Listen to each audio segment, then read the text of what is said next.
Coming up next on Tech News Today, Rich DeMuro from KTLA joins me for the show. We're going to be talking about leaked Facebook documents showing the blurred lines of social media censorship. Also, Google News is getting a much-needed redesign with a focus on debunking fake news. Qualcomm is showing off its fingerprint sensor that lives underneath the display. And we go deep on the real motivations behind the Petya ransomware attack with Ian Thompson. All that and more coming up next on Tech News Today. This is Twit. Bandwidth for Tech News Today is provided by CacheFly at CACHEFLY.com.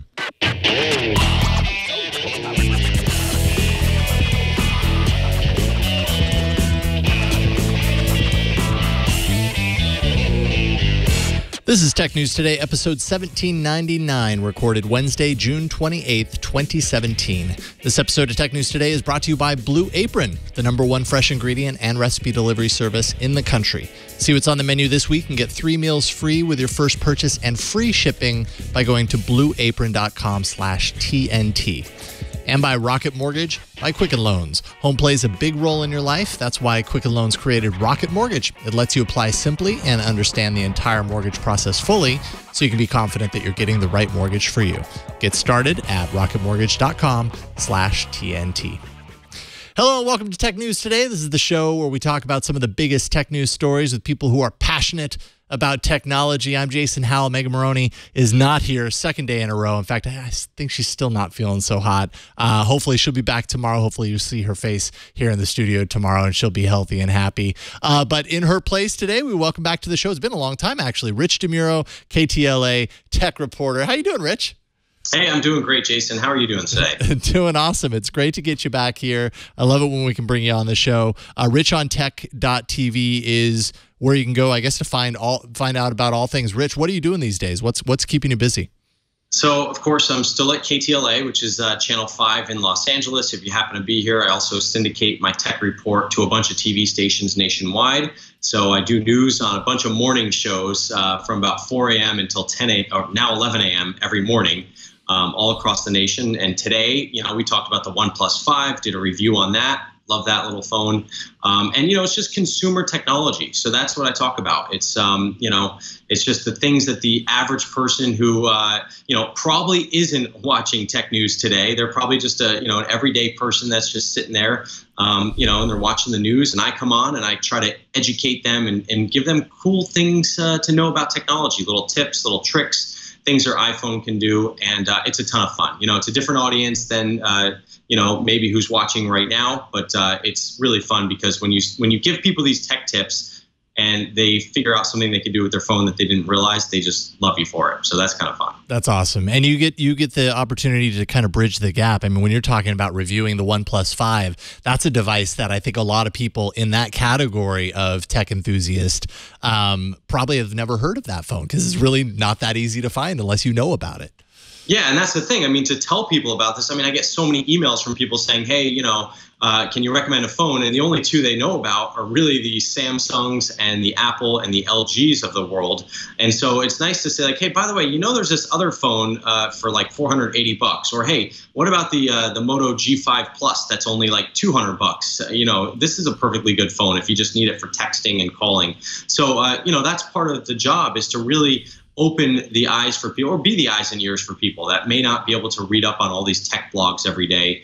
And that's the fun part, is just answering questions. And believe me, the questions are, they're very typical. It's stuff that we all run into on a daily basis, but yet you and I kind of know where to go for the resources or how to figure it out. But if you're just an everyday person that's just, doing your normal job, you don't have time to figure all this stuff out. You just want to know how to do this stuff fast. And that's normally what I'm doing. Right on. Excellent. Well, it's great to get you back here, Rich. We've got a lot of stuff to sink our teeth into today.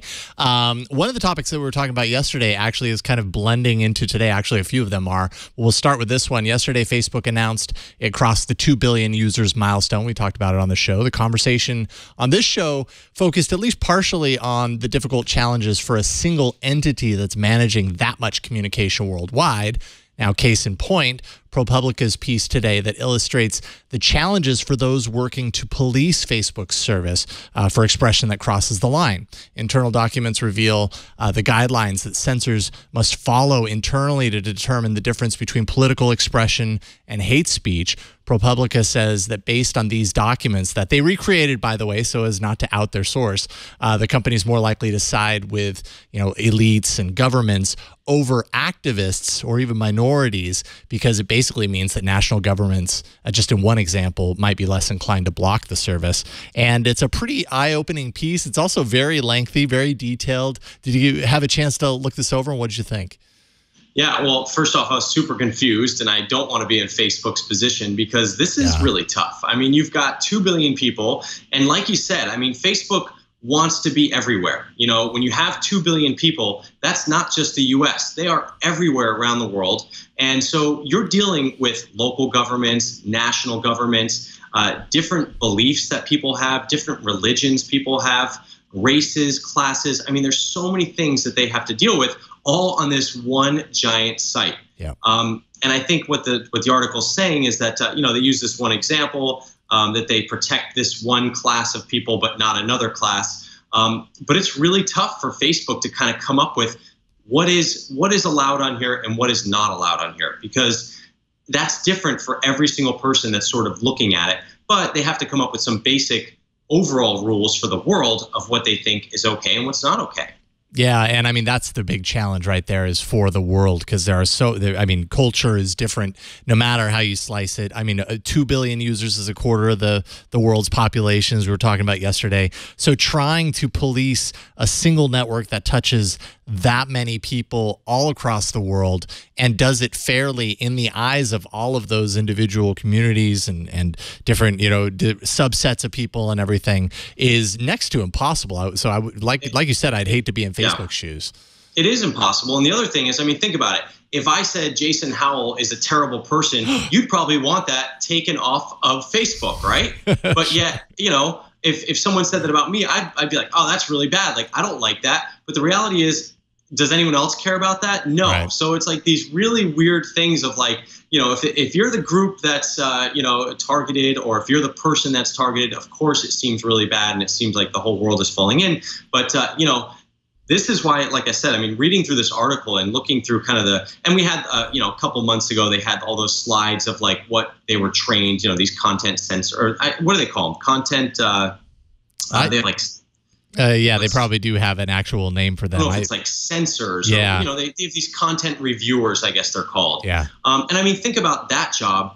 I mean, how is it possible to go through every piece of every post that's put on Facebook? How do you do that? We saw with those Facebook Live, the people committing murder on there. It's like, how do you know when something's bubbling up to the surface? When it has 30 viewers, when it becomes really popular? Where do you catch it in that sort of lineup?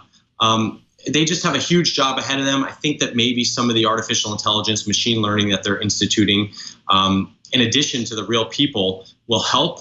But I don't think there's a one-size-fits-all solution to Facebook's problems. I don't think there ever will be, because it is a platform that is user-generated content. It's not a newspaper that has an editor. It's not a website. And there's really no one in charge of what people post. And that's the beauty of it.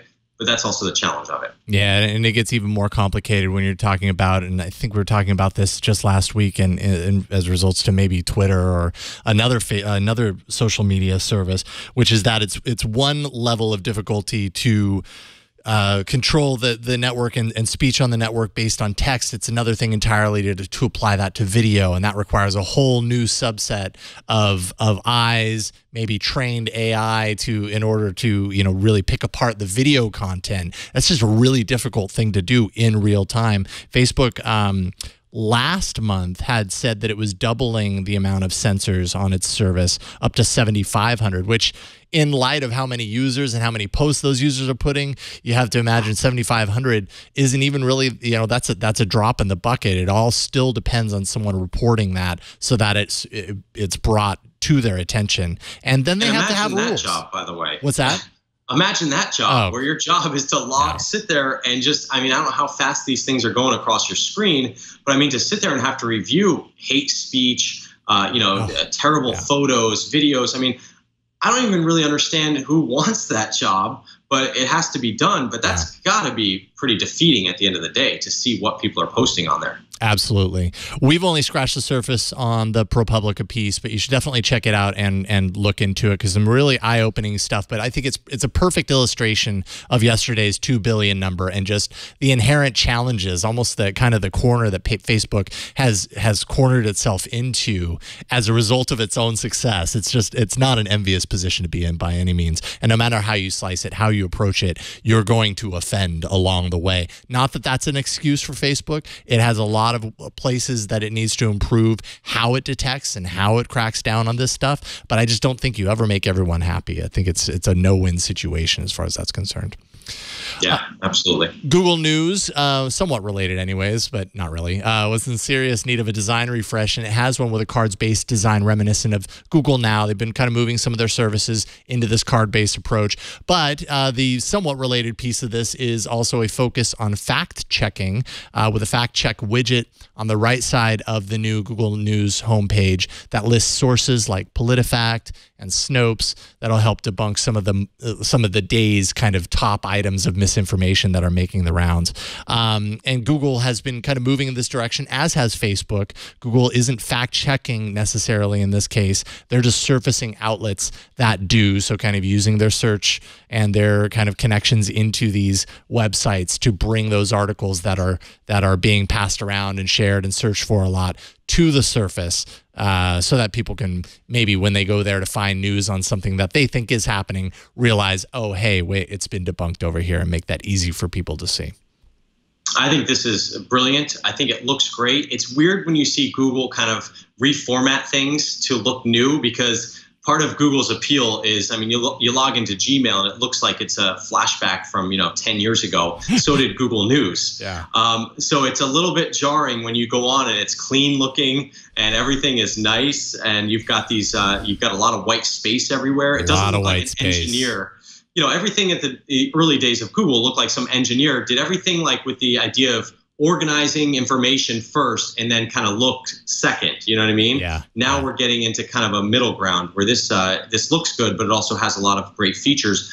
I love how they're doing the cards with, like, let's say one story at the top, but then it tells you like which article is the most referenced on this story, which one is the most in depth, which one has opinion.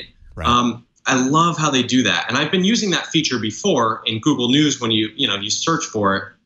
It's kind of a way to kind of ferret out who had the story first or who had the original story. But I also really think that the fact check box is kind of cool, because in your surfing, day to day, when you're looking at Facebook and Twitter and Instagram, you might come across some things. You're not going to fact check them immediately, but it might kind of stay in the back of your head. But then when you go here and you see these little fact check things, you go, oh yeah, I read that story about that. Oh, interesting. That's not true, or it is true. Right. And so I think that that's a smart little feature that they put on there. Yeah, and I mean, it works in the past, based on stuff you may have read, obviously, but it also works in the future if it's just embedded in the page. You're used to seeing it. Then when you see that thing being passed around Facebook later in the afternoon, you go, oh, wait a minute, I saw this is actually not true. So I do think people are going to, because I feel like I can read people's minds right now. There are a lot of people that are very tuned in with Google's kind of design approach right now, and a lot of people don't like it because of this move towards tons of white space, which could be translated into a move away from like information dense layouts, which is kind of what you had with the old Google News. They really fit a lot of stuff in the screen. Now it feels a little bit more spread out, which may be easier on the eyes, but if what you're looking for is maximum information, you might be disappointed. And one of my favorite features of Google Now is the Stories for You section, which I just think is like I always find something in there that I want to read, and that's all based on your web browsing history and what you've clicked and all that kind of stuff. So they really kind of hone into what you're interested in, and they kind of nail it. And I think that the section for you, which I guess they've already had, they've had suggested stories in Google News. It kind of reminds me of that, and I looked in it today. I didn't see as many stories that were kind of targeted for me as the Google Now. Like, I feel like Google Now still gets more for me. Yeah. But I love having that on my desktop and easy. I just wish they would give me Google Now on the desktop sometimes, just some of those features I have. Yeah, I feel, and to some degree, I feel like Google Now is like yesterday's news for Google, that they're in some ways moving on from that with Assistant and everything. But I mean, I realize they are two separate products and they achieve two separate goals. But well, it wouldn't be Google if they didn't have 10 different products for the same thing. That's so very true. Depressing as much as it is true. As devices move closer to being bezel-less, the question has moved to where do you put the fingerprint reader behind the device? I feel like has worked for me, and I've been pretty happy with that being on the back of the device with my Pixel. But we've also been hearing about possibly hiding the fingerprint reader behind the front display, and Qualcomm is now showing off its hard work on this with new fingerprint sensors that work through ultrasonic technology that's capable of detecting fingerprints, also blood flow and heart rate through the display panel. There are some limitations, though. It can't be used on LCD panels. It's compatible with OLED panels at the moment, but it can work through metal. So there's that. Take one, have one. There you go. I don't know. I think this is cool.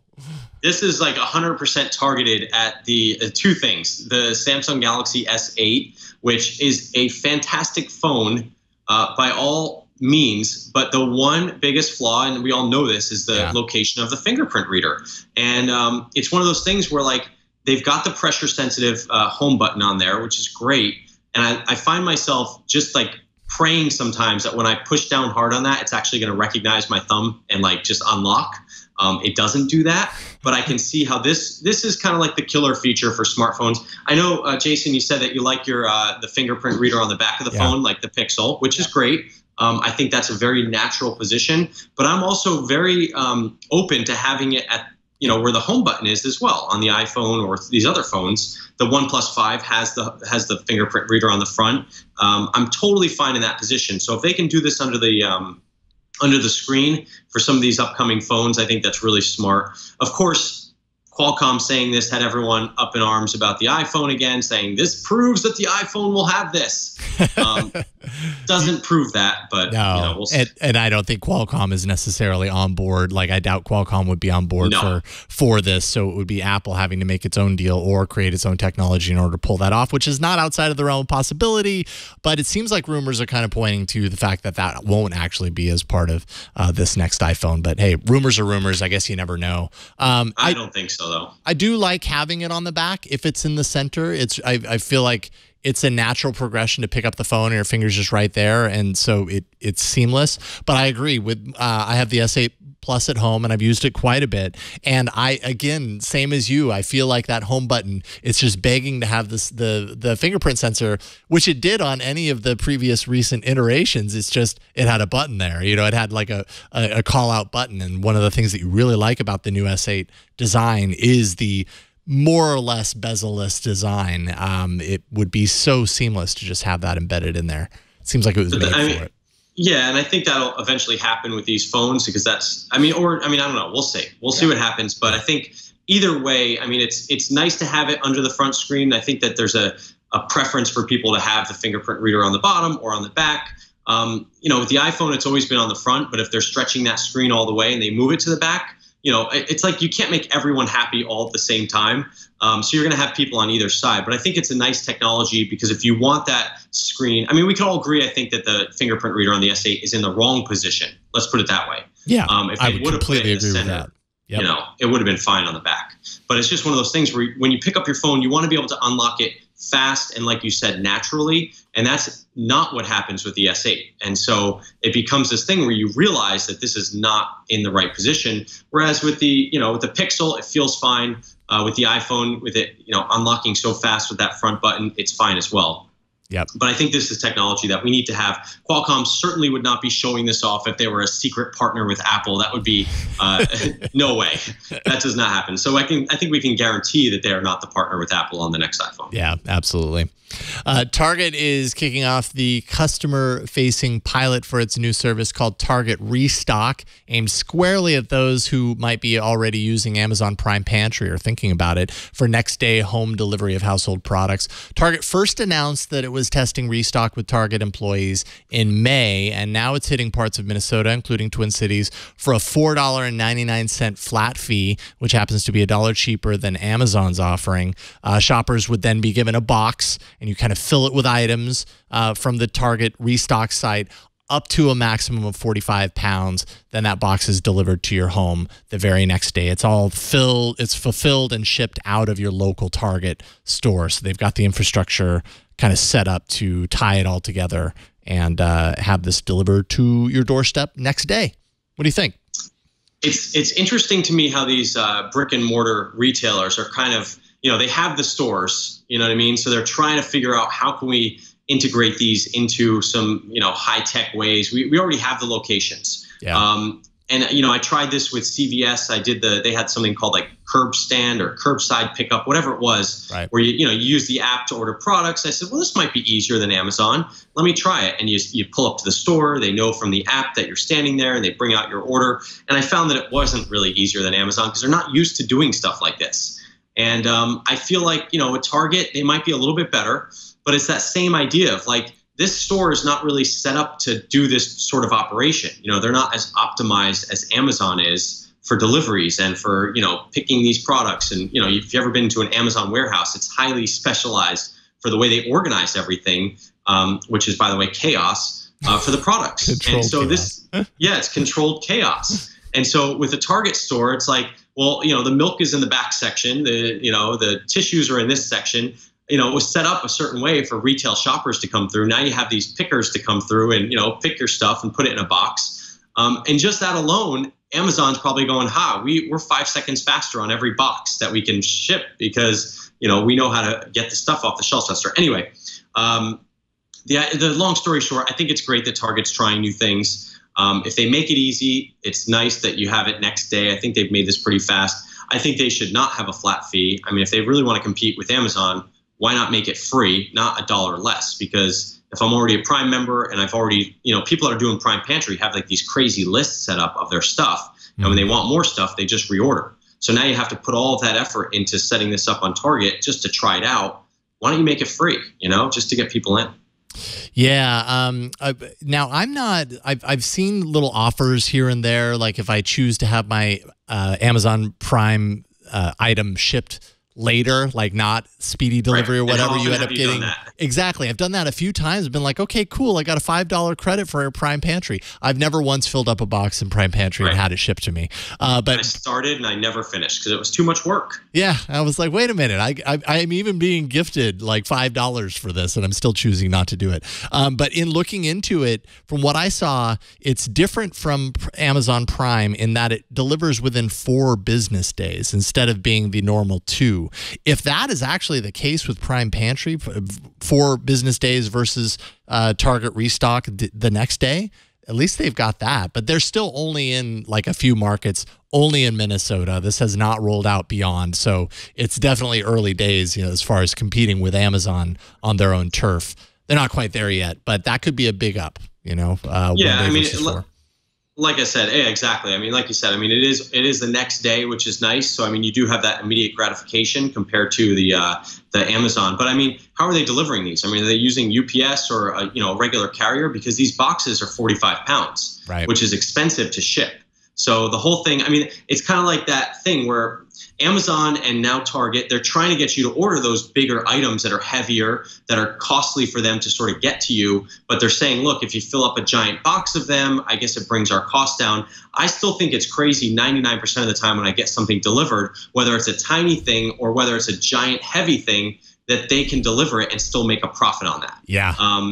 And so, Diet Coke and LaCroix, I mean, these are heavy things. Pellegrino, that they mentioned in the article in the Star Tribune, it's really, these are big items that are bulky. And this is the kind of stuff you generally make a Target run for. Yeah. But if they can get a conversion rate and get some people to do this, and, $5 doesn't seem that expensive, but when you're a paying Prime customer, it's tough to get you to go anywhere else. That's really the bottom line here. That is a big challenge right there. It is really hard to lure them away. Myself included. I'm a happy Prime user, so it'd be hard for me to try something else. Wand. Yeah. So I've been scanning everything in my house with the Amazon wand. That wand is pretty cool. It's actually really nice considering it's free, essentially. Yeah, I got $20 off my order, so that was great. But nice. It's definitely, it brings it to the next level where you run out of something and now it's like, okay, it's in my Amazon cart, so I'll get it next time. No friction. The times, they are most definitely not so chill. So it's good for Apple that they have your back. Or it's good for you that Apple has your back, maybe. If you happen to be an Apple Music subscriber, there's a new chill personalized playlist. My Chill Mix offers up 25 tracks based entirely on your own listening history and habits within the service each and every Sunday. A gentle reminder that we should all take some time to stop whatever we are doing and just chill. Although it doesn't work for me because I'm not an Apple Music subscriber. Are you? I am not, but 27 million people are, which is just amazing. Yeah. You know, they broke that out at the last Apple conference. Oh, sorry, my phone is ringing here. That's okay. I had it on Do Not Disturb, but I guess it ran out. But here's the thing. I mean, 27 million subscribers. I think this is very smart because, number one, I love listening to this type of music when I'm doing work and when I'm just kind of relaxing at home. So it's funny because I don't think everyone does, but that's kind of my thing. Is I come home, I put on like a chill station from either Spotify or Google Play Music. And I think that this is a good way for them to kind of tiptoe into the waters of personalized kind of playlists like the thing Spotify has, the Discover playlist, because this is them kind of testing their AI to see, can they make these playlists? And they can obviously see a ton of user data on the backside. Are people playing these? How often are they skipping these songs? Right. So it gives them a good idea of how good their AI is. And we all know Apple is trying to really up their game when it comes to their AI. So this is smart. And it's a weird genre for them to try it with. But I guess it's kind of like one of those things, you don't really know the songs anyway. Yeah. So as long as you like the beat, you'll be okay with it. Yeah, it's pretty inoffensive. It doesn't offend very easily, and maybe that's why they went with this genre. It's you put it on, it kind of hides off of the background. Apparently, there will be a wider rollout this summer. Right now, it's only available to a small group of testers at this moment, anyways. But that'll branch out, and then you too can check it out if you happen to be an Apple Music subscriber. Or you can also get it through iTunes, I think, as well. So. There you go. Quick reminder that you can comment on anything that we discuss in this show by emailing tnt@twit.tv. And, of course, you can always subscribe to Tech News Today. Just go to our show page, twit.tv/TNT.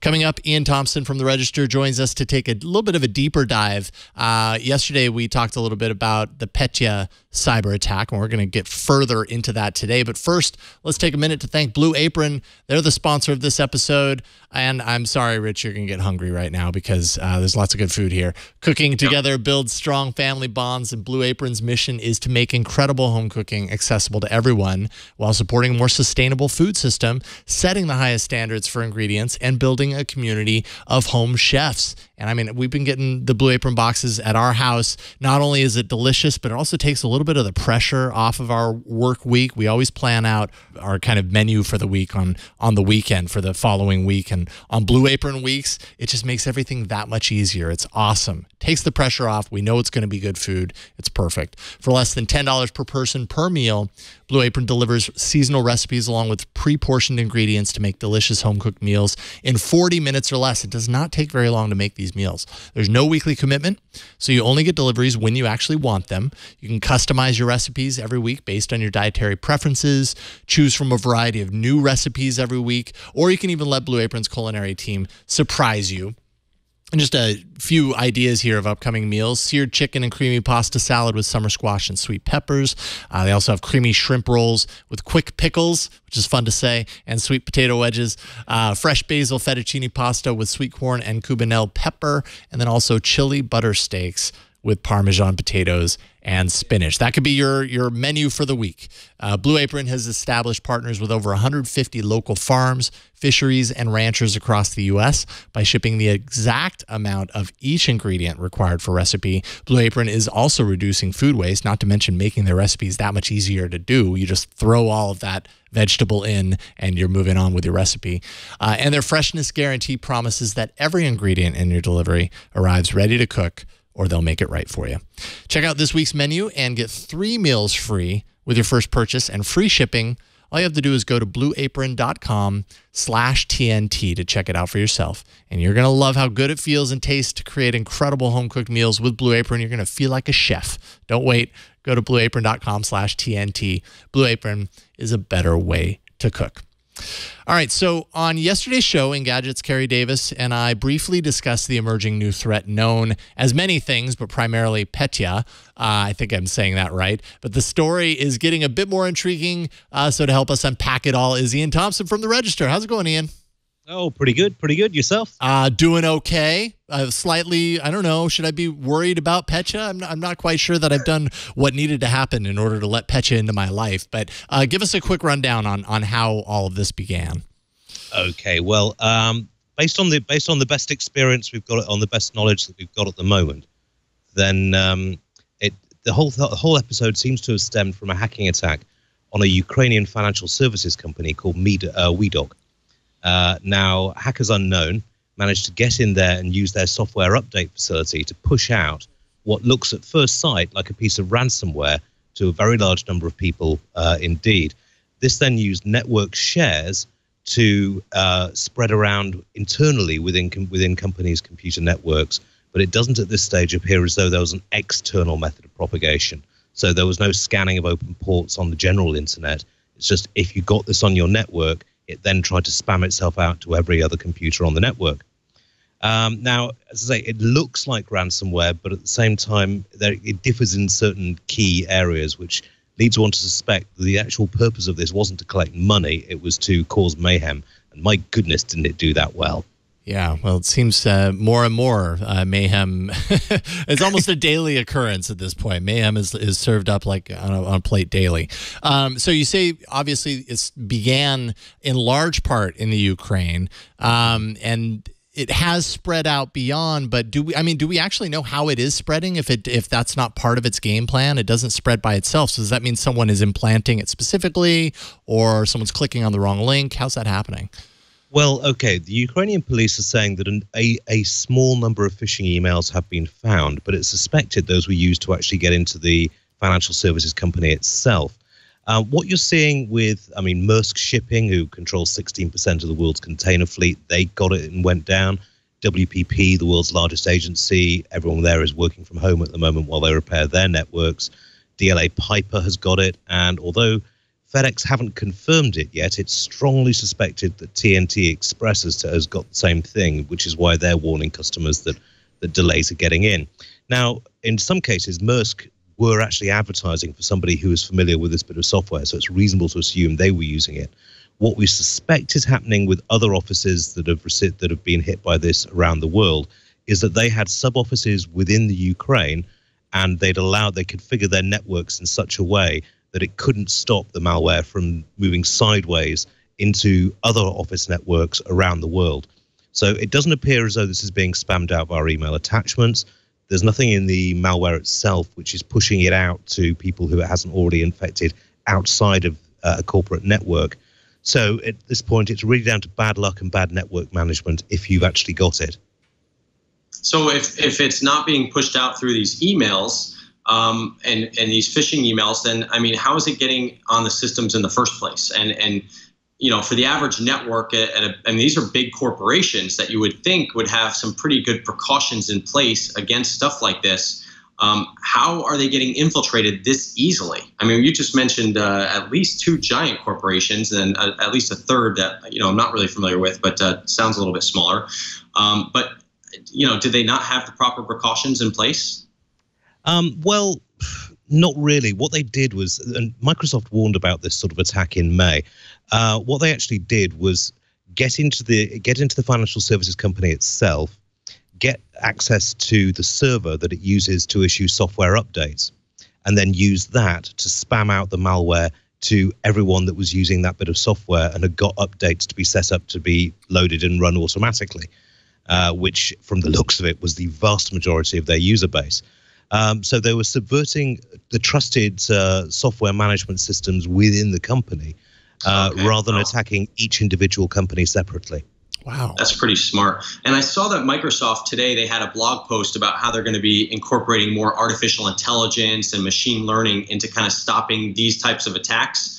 Do you think that would help in this instance? And how would that work exactly? If they see a bunch of people, already Gmail and things, they do some level of protection for, hey, this looks like a phishing email. Could that stop something like this or no? Well, okay, it depends on whether you believe the marketing stuff. I mean, there has been a lot of great work done on security software heuristics, which means looking for patterns of behavior and the way that certain software works and blocking that because it's most likely to be malware. In this particular case, it's possible they could have caught onto it, but probably too late. You see, this was a very sophisticated bit of code. Once it actually got onto the machine, it waited for a random period between 10 and 60 minutes after it sort of infected that machine before actually firing up the ransomware and starting to encrypt the PCs. Plus, it also encrypted on two levels. First, it went into the master boot sector and put its own code on there so that it had complete control of the PC before security software had a chance to even boot up. And then it also started encrypting individual files, although its choices of files to encrypt was rather curious, to say the least. That's interesting. Now, there are some who are saying, and I think you kind of alluded to this, that ransomware was never, it doesn't appear to be the end game here, that possibly, you know, as some were saying, well, the ransomware aspect of this was used to throw off the press to kind of formulate the press message and send them on a trail while it's actually approaching something else. Is there any hard evidence that points to like involvement from a nation state from that perspective, that this is actually something more insidious than just ransomware? Well, the Ukrainians are saying that yes, it was a nation-state attack, and I have to say, having gone through the evidence and spent most of yesterday sort of writing an analysis piece on this, that was my conclusion too, because there's no hard evidence specifically, but there's a lot of things about this which don't make no sense at all. For example, the primary purpose of ransomware is to make money for the criminals. Right. Now, what they did. Well, I mean, typically when you get hit by ransomware, you get an individual Bitcoin wallet generated for each infection. You put your money into that, and then they'll send you instructions on how to decrypt your machine. With this, what they did was say, right, type a very long string of random, your wallet chain into an email and send it to this specific email address, and displayed that on the ransom scheme. Now, anyone with half a brain knows that the minute this goes big and people actually start getting warnings about this, they go onto the email provider to find out what's going on, and the email provider shuts down that email. So which is what happened here, right? Yeah, exactly. They shut it down within 3 hours. The most money, I think they got about $10,000 for it, which for, you know, if you're a criminal mastermind running that, you're about to get a pair of concrete boots and thrown into the nearest river. So that instantly made me suspicious. Now, there's a couple of other things as well. Firstly, this attack occurred the day before Constitution Day, which is the Ukrainian national holiday. Now, generally, if you're a criminal, you try and do your attacks at the weekends or at national holidays. We saw this with the attack on the SWIFT financial system. Instead, they did it the day before, which seems to be guaranteed to make maximum disruption for the maximum number of people. And then thirdly, the choice of files that was encrypted was really weird. A lot of image files didn't get encrypted using with this particular piece of malware. Now, usually those are amongst the first things to get encrypted because people care about baby photos and family photos and that sort of thing, makes them more likely to pay. So with the original Petya ransomware, it encrypted hundreds of file formats. This only encrypted 65, and they were primarily aimed at developers and network and tools and applications that developers and network administrators would be using. So it's a very odd mix of things to come through. So the lack of the ability to get money out of this, the choices of things that it was encrypted, and the timing of the attack, I personally think do point towards state-sponsored cyber war. What's the deal with this random read-only file? If you had this on your computer, this Windows perfc.dat in the Windows directory, what was up with that? If you had that, it would stop this whole thing from happening. Why was that instituted, and why was that written into the code? And what would that do? Why would that stop it? Basically, that would stop the encryption process by denying the attackers the ability to encrypt the files on the PC. But crucially, it wouldn't stop it from spreading throughout the network. So that will defend individual PCs, but it won't stop the malware itself from spreading. And this was only found, 8 to 10 hours after the initial infection reports came in, and security researchers had really had time to go through the code. Now, it's looking at this stage as though it was a mistake by the malware authors themselves. I mean, writing really good impenetrable ransomware is tough, and we've seen many cases in the past where after a day or a couple of days, people have gone through the code and found a way to defeat the encryption process. In this case, the encryption process was really tight. At the moment, if your files are encrypted with this piece of ransomware, you're toast. You are never getting those files back. You're just going to have to wipe the entire system and reload from backups. But it does appear that they did make a certain, there were ways in which this could be stopped if you had the access to the full code. Now, unfortunately, this particular sort of safeguard didn't come to light until the vast majority of infections had come round. So it's not going to be a massive amount of use, but if you're really worried about it, it might be worth considering doing. And then, I mean, WannaCry was a really big deal. At some point, you stopped hearing about it because it stopped kind of making the headlines because it slowed down significantly. Thankfully, I feel like are we still ramping up on this one, or have things kind of started to settle down a little bit? No, I mean, things have tailed off dramatically. After the initial burst of infections, there was a very high initial burst, much higher than you'd usually see. I mean, typically infections will sort of go up slowly, reach critical mass, and then shoot up. Yeah. This went right up top from the front and then tailed away very quickly, which again points to the software update mechanism of propagation.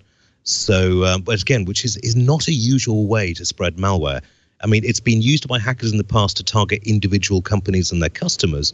I think the example Microsoft used was it was a finance house that dealt with stock trading, which is obviously very valuable if you can hack into those systems and start diverting funds. But for a financial services software company going after, that's in general use by, I mean, we saw supermarkets who couldn't do till checkout because of this ransomware. Mm-hmm. The Chernobyl nuclear power station automatic radiation monitoring systems were hacked. Wow. Gas and steel producers were hacked. This was not targeted in any way, shape, or form that we can see. It was simply using a vector to cause maximum damage within the application that was subverted. Yeah. How much of this particular attack was a old software issue, or we hear a lot of these things happen because you're running older versions of software or things that weren't patched properly. We're moving ahead, with Windows 10 and all these new programs and applications, and so many of us are living a majority of our lives online using consumer applications. I mean, we're primarily talking about businesses here, but for the average person, I mean, are we moving more secure? Like, in 5 years, will an attack like this be worse, or will things get better? Okay, well, I mean, typically, yes, you're right. These sort of attacks work very well because people don't patch. And this particular piece of malware did use two already patched vulnerabilities to spread.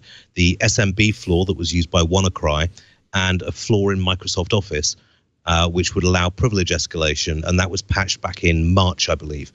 But at the same time, it also spread via things like WMI, which is all down to how your the only way to block that was if your network administrator had set up the network in a particular way. So that itself wasn't directly related to patching. Now, the security software people got onto this fairly quickly. When it was first detected, very, very few security software pieces actually blocked it. By the end of yesterday, every major security vendor had got a signature file for this and was blocking it at source. So, I mean, they were quick-ish to react in terms of having it done within the day. But obviously, with the speed that data spreads through networks, that's not quite quick enough. Yeah, if you're affected, that's not quick at all. No. If you're affected, then the only thing you could do, and if there are still infections going on, we haven't heard of any today, but the only thing that you could do if you're infected, you would know immediately if you're infected, because once it activates, it reboots the PC and you get that blue check disk screen that pretty much every Windows user has seen at one time or another. And when it's going through the check disk 1%, 2%, 3%, it wasn't actually checking the disk. It was 1 or 2 or 3% of all files encrypted. So the only thing you could do there, yank out the plug, take out the battery on your laptop and kill it stone dead, and then use live CD or a USB boot to actually retrieve your files before that hadn't been encrypted in the process. So, I mean, once it's on your system, if you didn't get your laptop off fast enough, then that's it, game over. Dang. Can I ask one more question? Do we have time? Absolutely. Yeah, absolutely. I'm just curious, as you know, if I'm a startup and I'm doing a lot of stuff kind of in the cloud, with these, I saw the Windows S of the world, the Chromebooks of the world.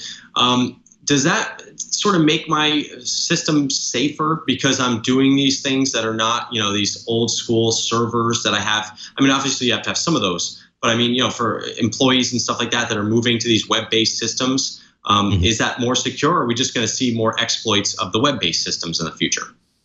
Oh, we're definitely going to see those, and certainly with Windows 10s, for example, that's been. I was at the launch event in New York. They were saying, "Oh, it's hacker." It's that they obviously, well, they weren't going to say it's hacker-proof because that would be an insane thing to say. But they said it was as secure as could be made, and sure enough, security researchers managed to crack it relatively quickly. Wow. With Chrome OS, you are safer simply because very few hackers are targeting Chrome OS at the moment. Since its footprint in the business community is relatively small. It's huge in education, and I think we're going to see some problems there later. I mean, this only affected Windows PC, and typically these hacking attacks target Windows PC because you want to go for 80% of the operating systems in the world, not 20%, if you're looking to cause maximum mayhem or get maximum financial gain. So the smaller, less used operating systems get hit less. But coming to your argument on the cloud, I think cloud is safer on one level.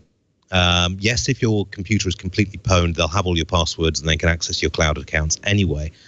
But there's a big caveat to that. The companies running these cloud data centers are very good on security by and large.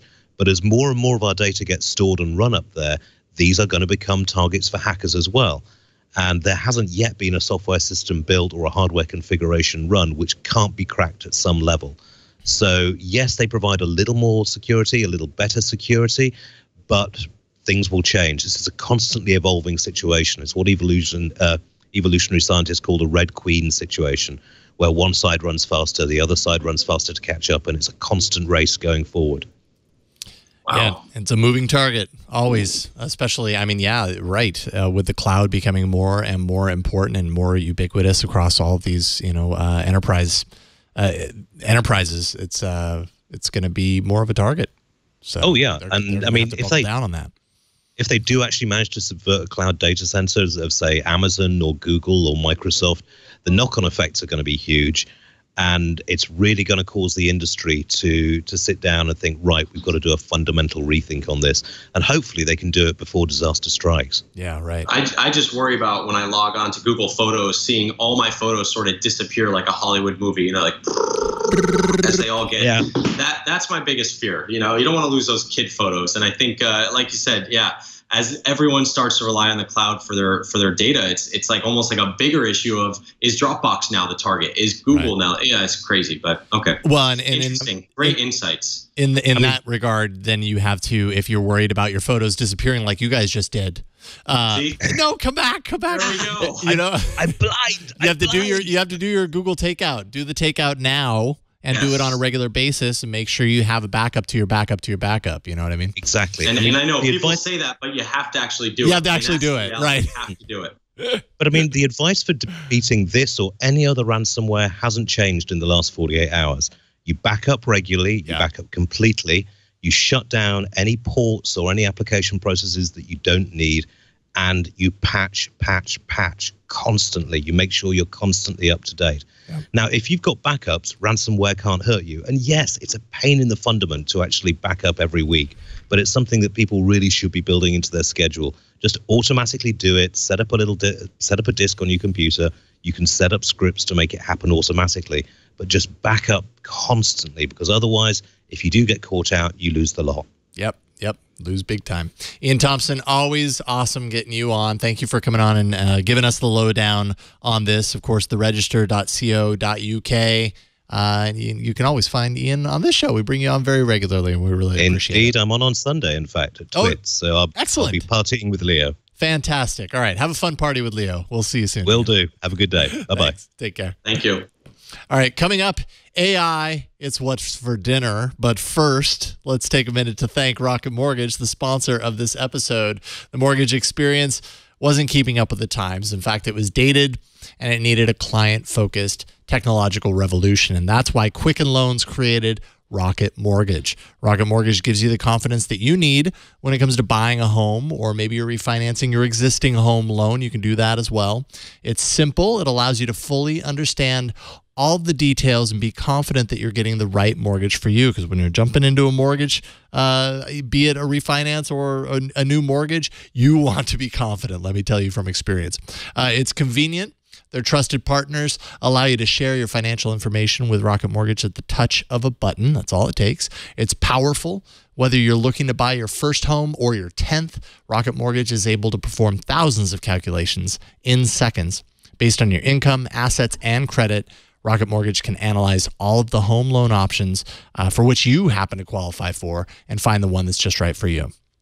Rocket Mortgage by Quicken Loans. Apply simply, understand fully, mortgage confidently. To get started, go to rocketmortgage.com/TNT. That's rocketmortgage.com/TNT. Equal housing lender, licensed in all 50 states, NMLSconsumeraccess.org, number 3030. And we thank Rocket Mortgage by Quicken Loans for their support of Tech News Today. All right, quick feedback. I'm sure you heard about this story, or I think it was last week, Rich. David Lewis wrote into TNT at twit.tv regarding last week's news that said that Elon Musk might be interested in starting up his own music streaming service for Tesla vehicles. David says, I do not think it really has a market need now, competing with all the other streaming services you can access via mobile. However, it seems like a highly viable asset in the future. If the market is aiming at all fully autonomous cars in a shared economy where nobody owns their own car, then it just might make sense that you might want an audio stream associated to the car. As of now, you can walk into anyone's house that has an Echo or a Google Home and ask it to play a genre or a list of songs like 70s music, and it will work. However, it's generally not good practice to sync your personal phone via Bluetooth to a rental or a taxi or an Uber. So for example, if you ride one car into work, you could end up in a different car for your ride home. Not to mention, if that car is autonomous, then you might want your phone free for reading, work, or games, not streaming audio. And David also said there are some downsides, of course, which included a lack of personal playlists and driving through data dead zones, which I would argue that the first complaint is what we get with over-the-air radio signals right now. None of that's personal, and people seem fine with that, those of you who listen to the radio. And two, on the second point, everyone battles with dead zones for whatever devices we happen to be using. So none of those is a deal breaker, in my opinion. But what did you think of this news when we heard about this last week, or this rumor, rather? I mean, I see both sides to it. I mean, I see why he would want something like this. You know, it's kind of a premium service inside a Tesla. But I also, we're coming from a different standpoint right now. We're coming from, like, you get in your own car and you plug in your phone. I have Android Auto and CarPlay, and, you know, you kind of access your own stuff. I do it mostly by voice. So, I mean, I see both sides. I see a future where, like he's saying, if you're commuting in one car to your way to work, one car on your way home, of course, you want to be sitting there watching something on your phone screen or reading on your phone screen. And also, I've been in enough rental cars where you go to pair your phone and there's like literally 5 other phones that have been previously paired. And when I pop out my phone, I'm always like, wait, are all my contacts still in this car or what? Yeah.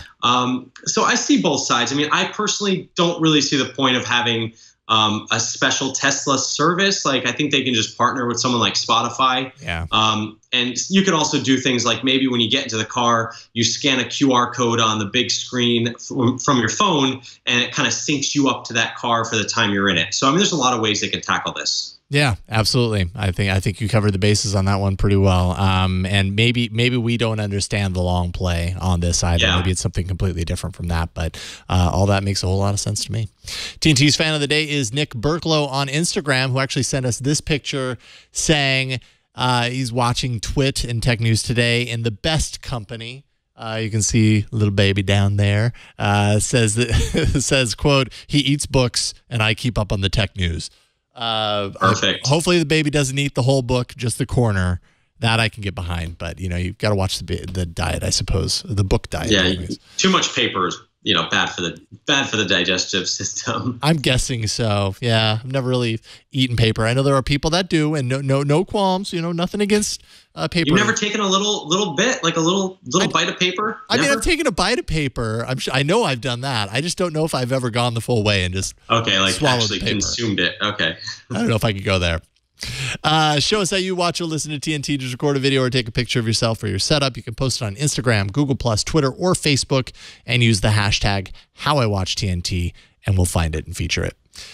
Finally, IBM's Watson AI, you pointed this out when we were prepping for the show, Rich, and I love it, is getting into the food business, apparently, at least touching its toes into the waters. At a press event in London, Watson conjured up a cognitive breakfast to kick things off. Basically, all items on the menu were conjured up by Chef Watson based on its own learnings derived from a large sampling of cookbooks and recipes.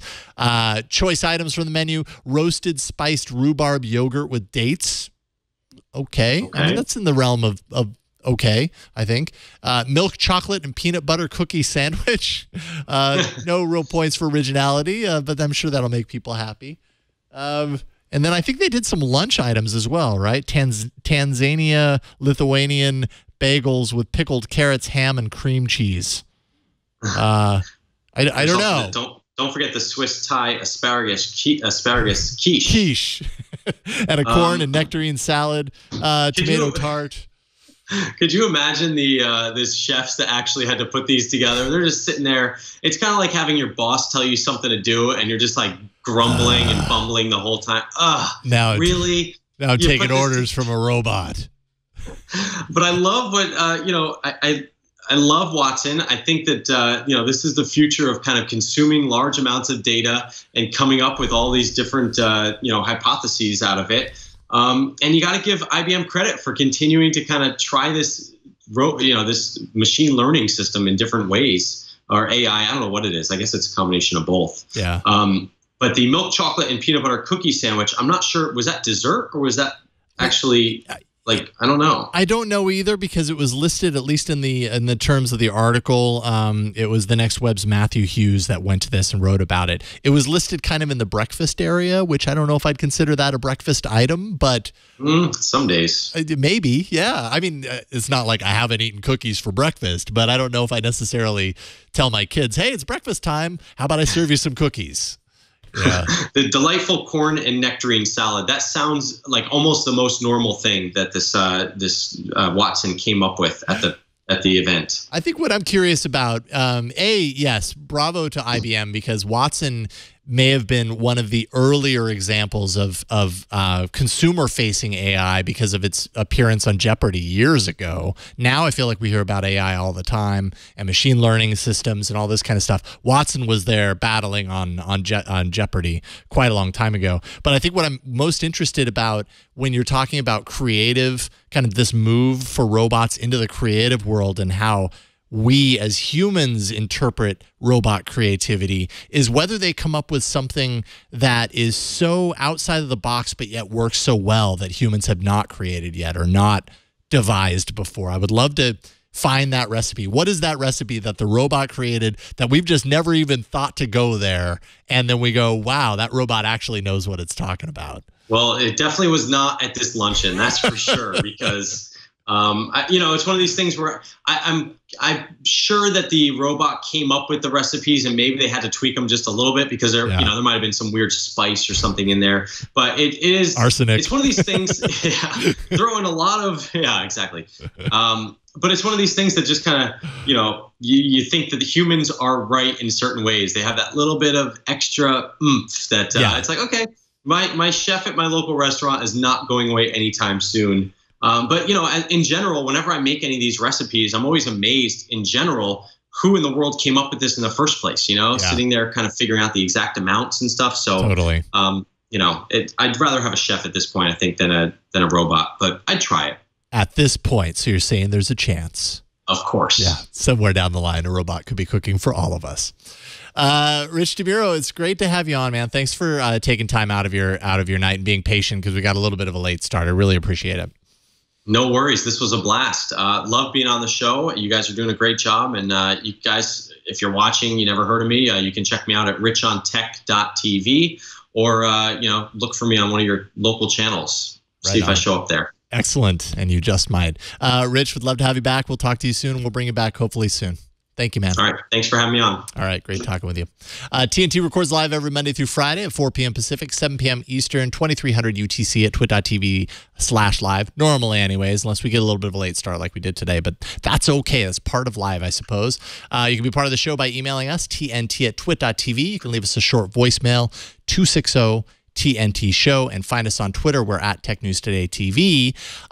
We have a subreddit, of course. If you want to kind of propose some stories for this show, you can do that. It's technewstoday.reddit.com. And pretty much the main thing you should know is twit.tv/TNT to find our show, subscribe to our show, and catch up on all of our 1,799 past episodes. I don't expect too much of you.